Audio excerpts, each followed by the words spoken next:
Today we're here with Joe and Honor from our lettings team, and they're going to tell us a little bit about what they do for our landlords.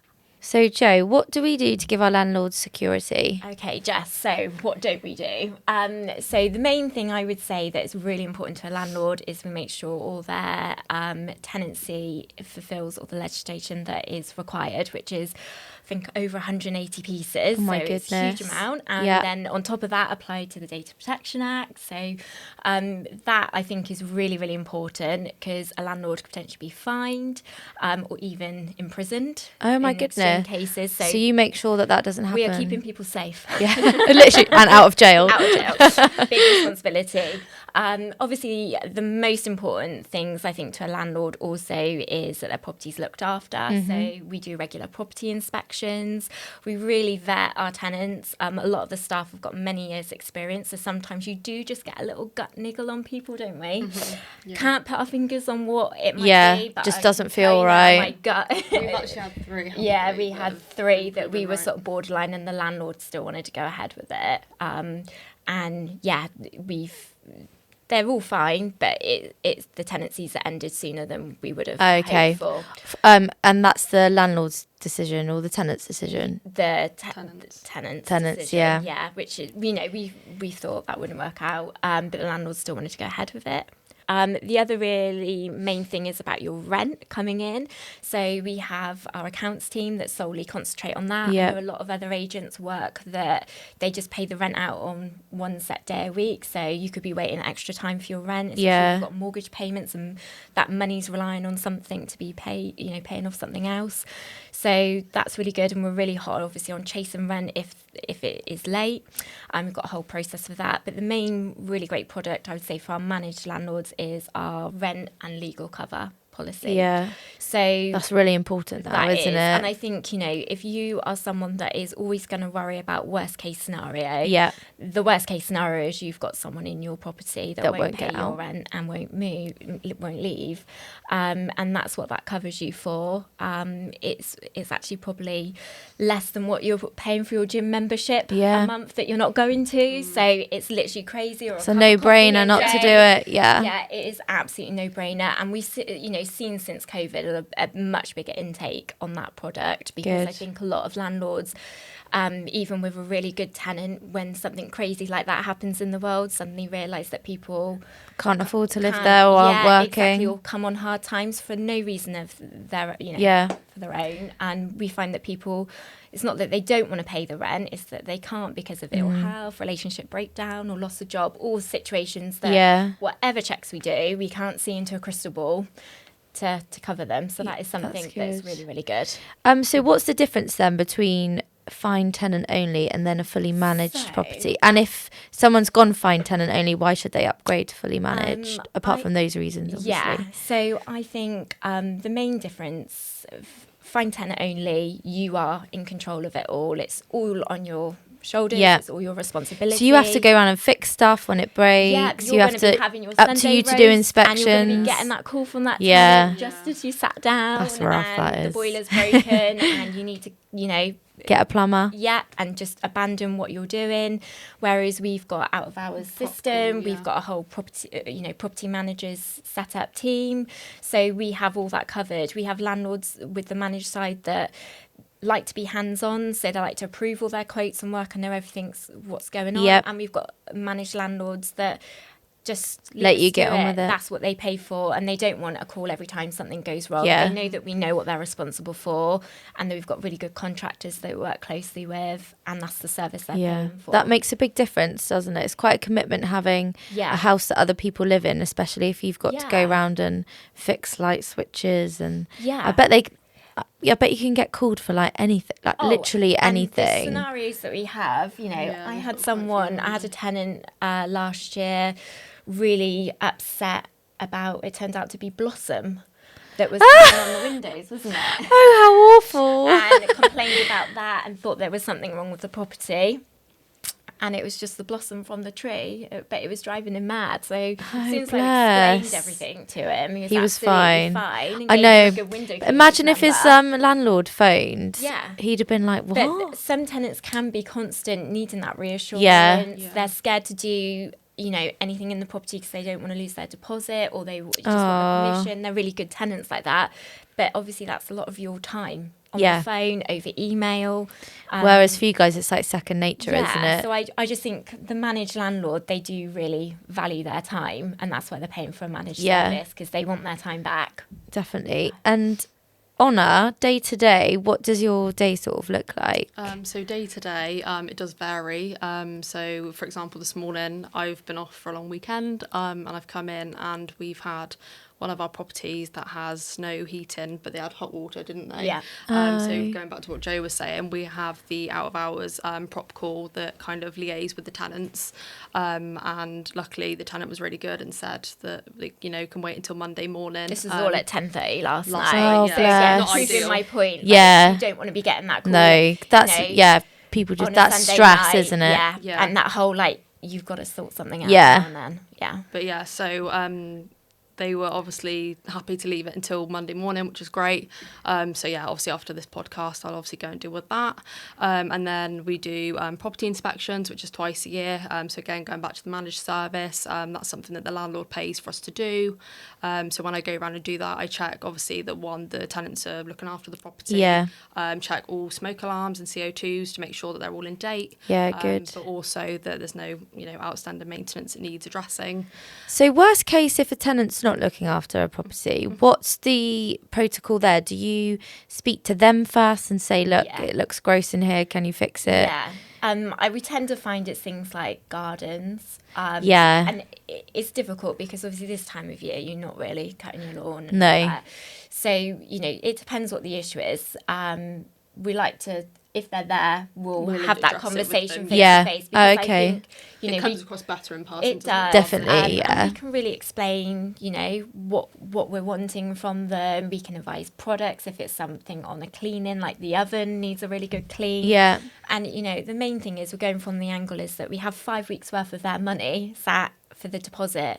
And if they don't do it now, then we'll be doing it. It could be a lot worse. And they're not going to get it back. And they're not going to get it back. So, we are trying to support the tenant as well, and sometimes it's just that they don't know how to go about what to put on the oven. They're scared because they might use the wrong chemical or something like that, or some inductions have different hobs as well. Exactly.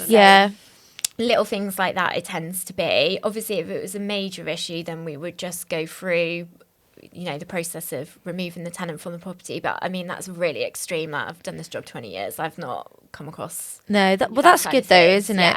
Because that kind of shows what sort of tenants we get as well. And I think if it's new tenants, say like a young couple that have just moved out, sometimes they don't really know we're helping them set up their bills. We're having to get them to talk to the plumber on how to work the boiler and what a thermostat is. We're all that support, which again is going back to that Find Tenant Only and Managed service. That's so much time. That is, that you can kind of take away from someone. Yeah, exactly. So when you're on a property inspection, what kind of do you take photos every time you're there? Yeah, so we go in, take photos. So I tend to just take, a couple of photos of each room. Like I said, get the dates for the smoke alarms. And then when I get back to the office, I download them all to Inventory Base, and then write a full report on, obviously, the property. What it was like. Then it goes off to the landlord. And they can obviously either call me to discuss it, or they can come back with their own comments. And then we just diarise it again for another 180 days for the second inspection. Okay. And landlords are welcome to come on the inspection. Yeah, we have people, don't we? Yeah, we do. And have some abroad clients that when they're in the UK, just swing by and check on it. They just pre-warn me and they say, Joe, can I pop into my property? And we just arrange it and we go and do an inspection. Yeah, that's good. Yeah, because we have a few landlords, don't we, that they actually used to live in the property, didn't they, before they left it out. So there's a bit of an emotional thing. They quite like going back and seeing it as well, which is nice. And I suppose even though you're checking on it and obviously doing a really good job, sometimes if you see it with your own eyes, that helps a little bit, especially if they're living much further away. And some landlords like to meet their tenants, so that's quite a nice opportunity. And they always go with you guys. What, the landlord? Yeah, that's nice. That's a bit nicer for the tenant as well, isn't it? Because he's got that like familiar face. Yeah, just the security of the whole. Rather than just the landlord going in. If they've not met them before, which I suppose they probably wouldn't have, would they? A new landlord, so anyone that's just bought their first buy-to-let or is moving jobs and they're being relocated and they're renting out for the first time, what kind of advice would you give them? I would say prepare the property so it's in really, really good order. So, if there's marks on the walls, giving it a fresh paint throughout. Yeah, a really good scrub, a really good clean. Make sure obviously you got your smoke alarms and CO2 detectors. Things like your boiler and electrics, you're going to have certificates to be able to rent this, gas safety certificate and ICR. So, that would be something I'd probably advise doing, especially if it's an older property or you know that, you've not had them done. You're not sure that, it's going to pass. Get those maybe done a little bit sooner so that if there was an issue, those works can happen rather than delay moving for a tenant. Gardens, tidy it all up. Just give the property, all bells and whistles, look in its best.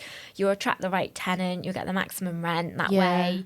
And also going forward, when that tenant leaves, if the property's given perfectly, they need to return it back that way. Definitely. So there's no grey area on that. It's very clear what needs to happen when you had it, and so paint it again on it, and it's not down to wear and tear. So we're asking for that from your deposit to put right. Fine. And in terms of the rental market at the moment, are people still getting what they put the house up for rent for? Yeah, we've actually had quite a few success stories so far this year. Yeah. We've actually let one of our nice big houses actually for £100 more a month. Oh my goodness. And had a lot of interest. Even still now. We did. And what we found has been really successful in the Farringdon area is we group all the viewings together, a bit like they used to do with on sales.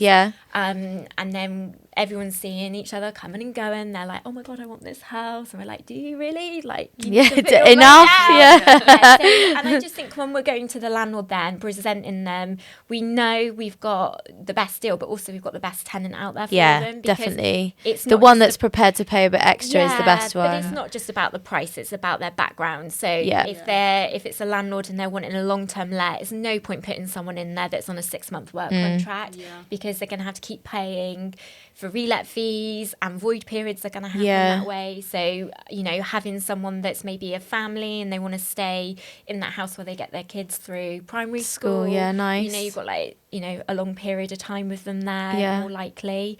So we've had some, everything's let this year, doing it that way. That's really good. Achieved over the prices. That's really. On the rent. I suppose as the sales market gets tougher, the rental market probably gets better for you guys, doesn't it? Because if it's harder to buy, and a lot of people will consider renting. A lot of homeowners, they may sell their house, but they actually can't find what they want to buy, so they just go, do you know what? Let's breathe.